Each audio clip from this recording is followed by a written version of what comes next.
Para especialistas em transparência pública, a mudança na lei de acesso à informação que foi feita hoje é um retrocesso. Segundo eles, a medida pode dificultar acesso a dados do governo. Mas, afinal de contas, Tainá, o que é essa chamada lei de acesso, Tainá?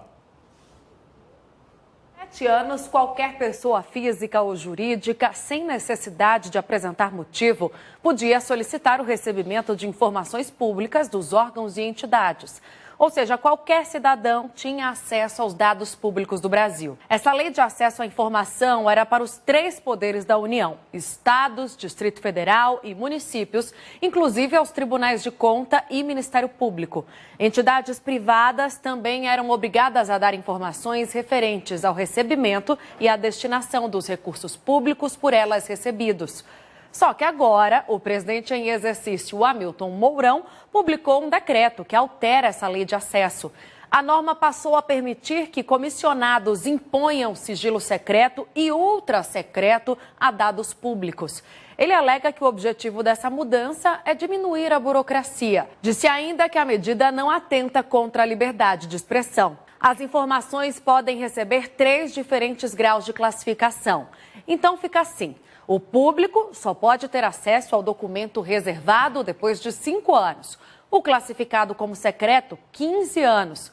Já o documento ultra secreto, 25 anos, podendo ser prorrogado uma vez pelo mesmo período.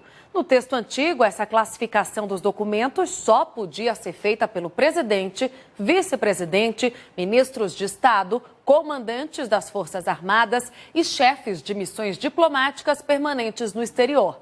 No estado de São Paulo, por exemplo, diferentes gestões já recorreram ao sigilo para tornar documentos inacessíveis por anos.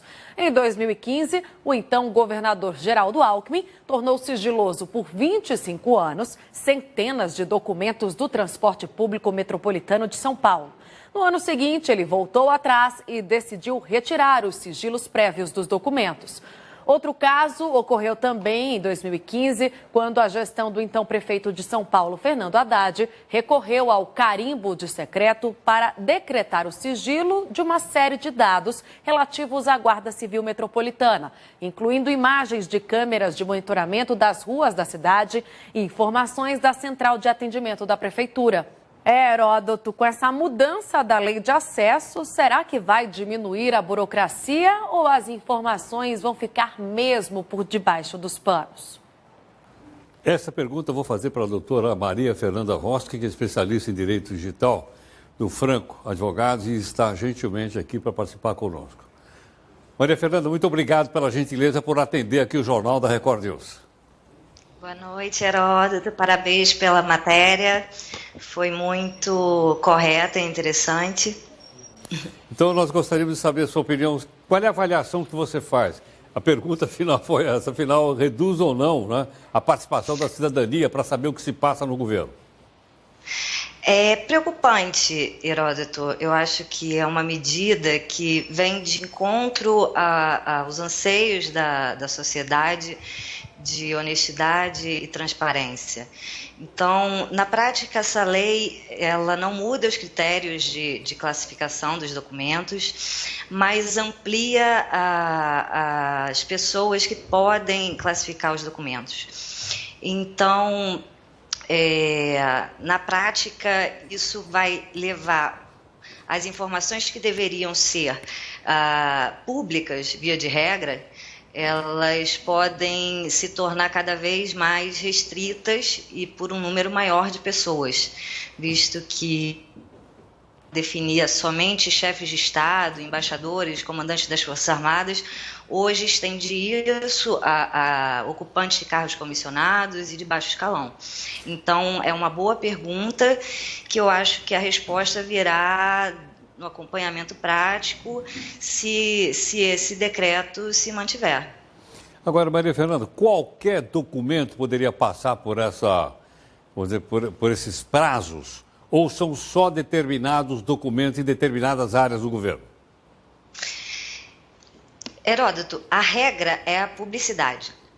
Então, temos aí a transparência ativa, que que são os governos, a União, estados e municípios, que têm a obrigação de dispor a informação para os cidadãos.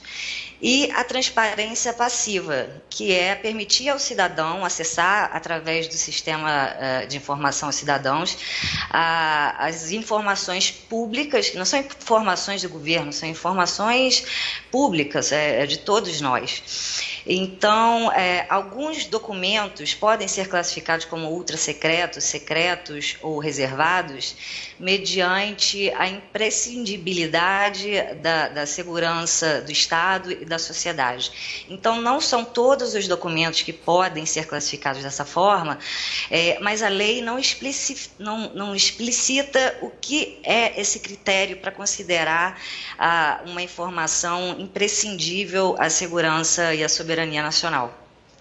Vou citar uma hipótese. Suponha que esteja à disposição os contratos feitos pelo BNDES.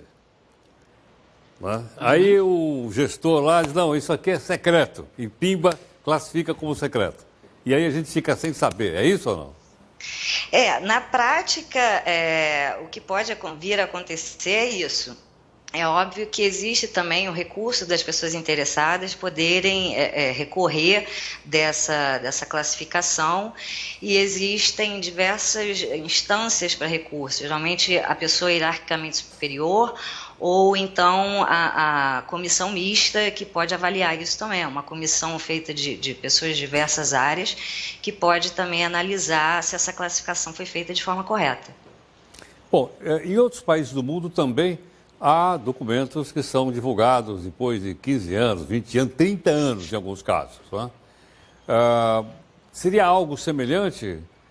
Lá também você teria um número maior de funcionários que poderia exigir que um documento ficasse secreto tanto tempo quanto agora no Brasil? Olha, em relação a outros países, eu te confesso que eu não posso afirmar que tipo de funcionário tem o poder ou não para classificar os documentos dessa forma. No Brasil, a forma que foi feita são os documentos ultrasecretos, ou seja, aqueles que ficam 25 anos, podendo até ser renovado, ou seja, 50 anos de sigilo sobre esse documento. Era um número de pessoas muito restrita, que era o presidente, o vice, os ministros de Estado, os comandantes das Forças Armadas e corpo diplomático no exterior. Então, a ampliação disso, num país como o nosso, que entra governo, sai governo, a gente tem sempre escândalos de corrupção e de caixa 2, não sei se seria o mais adequado até mesmo fazer essa comparação com outros países, porque cada um vai viver a sua realidade, e a realidade nossa no Brasil, nós sabemos qual é, e não me parece prudente aumentar o número de pessoas que pode restringir essas informações e descentralizar ainda mais uma prática que devia ser excepcional. Agora, pode-se recorrer ao Poder Judiciário? Sim, pode-se recorrer também ao Poder Judiciário. Existe a possibilidade de uma medida chamada habeas data, onde o cidadão pode requerer ao Poder Judiciário que sejam reveladas informações sobre o peticionante, e também na hipótese de recorrer à comissão mista, que tem essa incumbência de rever as decisões que foram classificadas. Bom, a justificativa dada pelo vice-presidente em exercício da presidência, o Mourão, ele diz que é por apenas uma questão de ordem burocrática. Dá para concordar ou não? Heródoto, não me parece que no balanceamento entre a transparência e a burocracia, deva prevalecer a diminuição da burocracia, porque eu entendo que a burocracia não é desejável, mas abrir dessa forma, como eu falei, transformar uma exceção em uma coisa mais ampla, Não me parece justificável abrir mão da transparência, que é um dispositivo constitucional, para priorizar um combate à burocracia. A mim não me parece a melhor solução. Bom, Maria Fernanda, muito grato pela sua gentileza. Obrigado por atender aqui o Jornal da Record News. Eu que agradeço. Boa noite. Boa noite, obrigado. A doutora Maria Fernanda Hosken, especialista em Direito Digital, conversando aqui um pouco conosco. O decreto foi assinado hoje, causou já bastante polêmica, debate. A Associação Brasileira dos Jornais se pronunciou contrariamente, a Associação Brasileira dos Jornalistas também se pronunciou contrariamente, porque, obviamente, a sociedade brasileira acha que nós estamos partindo de um princípio e que a gente quer mais transparência, né? Afinal de contas, o Estado somos nós, os pagadores de impostos somos nós, né? Quem carrega o piano somos nós. Então, o mínimo que a gente tem que fazer é ter direito a acesso a documentos. Claro que tem documentos que precisam ser tratados de outra forma. Um acordo internacional, talvez, uma questão de segurança, como a própria doutora Fernanda explicou, etc, etc. Agora, de uma maneira geral, né, eu acho que cada vez mais as pessoas querem ter acesso para poder fazer o seu próprio julgamento a respeito de coisas que julgam boas ou ruins para a sua sociedade.